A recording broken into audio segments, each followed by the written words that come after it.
Where did Shmi Skywalker come from?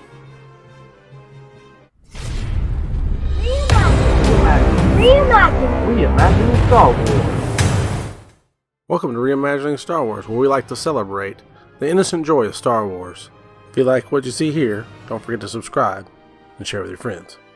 So ever since the Episode 9 title released, The Rise of Skywalker, people have wondered what it means. So I think we need to begin with some of the clues that have been dropped to us in the extended canon by Disney. And then let us consider what that meaning means to us, the fans. So let's ask the question again. Why was Anakin's mother chosen? Who is Shmi Skywalker? Now let's delve into Thrawn Alliances.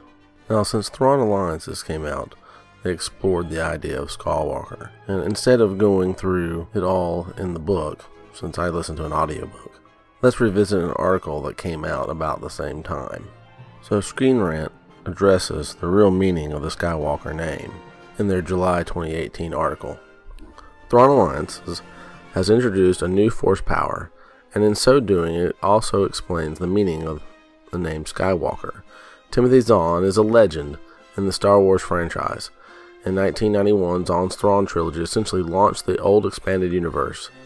He created the galactic city world of Coruscant, which George Lucas used in the prequel trilogy, and Star Wars Rebels has brought a number of his favorite characters back to the new canon, most notably Grand Admiral Thrawn. Zahn's latest novel, Thrawn Alliances, explores the relationship between Thrawn and the Dark Lord of the Sith, Darth Vader. The book is divided into two eras. One sees Thrawn's first encounter with the Jedi Master Anakin Skywalker in the dying days of the Clone Wars, and the other is set shortly before A New Hope, and Palpatine sending Thrawn and Vader on a mission together.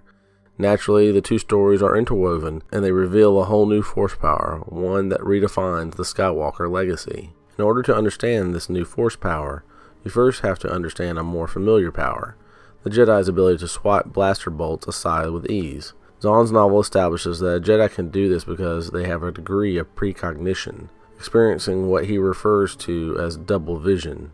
There's a split second in which a Jedi sees both the present reality and the future threat. This glimpse of the future allows a Jedi to move their lightsaber in position to block the blaster bolt, or move with preternaturally fast reflexes when facing a physical attack. It's a smart explanation of basic force power. But Zahn then takes this one step further.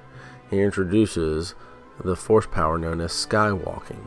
The bulk of Thrawn Alliances is set in the unknown regions, a place where hyperspace is warped and distorted by supernova chains, and perhaps even a collision with a galaxy of dark matter.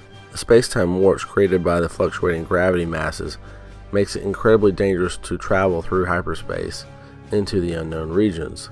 There are no stable hyperspace routes, and a single mistake can mean your craft crashes into anything from a stray planet to a neutron star. The only safe way to travel through the borders of the unknown region is with a Force sensitive. Just as a Jedi predicts the incoming blaster bolt, so a Force sensitive can predict the imminent threat of a gravity mass.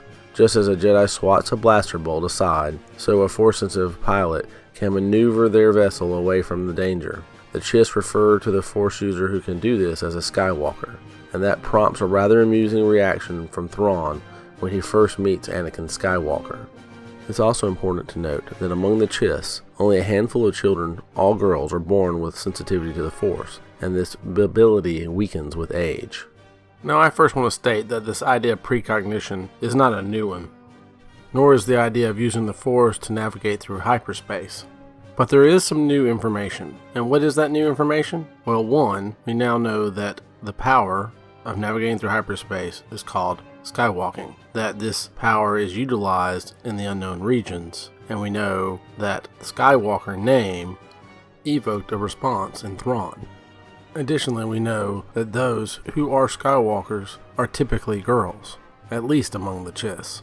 So who is Shmi Skywalker? Is she from the unknown regions? Does she have that name because that's what she used to do when she was younger? Tell me what you think below. We will continue this series to look at the small little tidbits of canon to fill in the mystery before we get to episode 9. Please check out our Mandalorian story. Until we see you next time.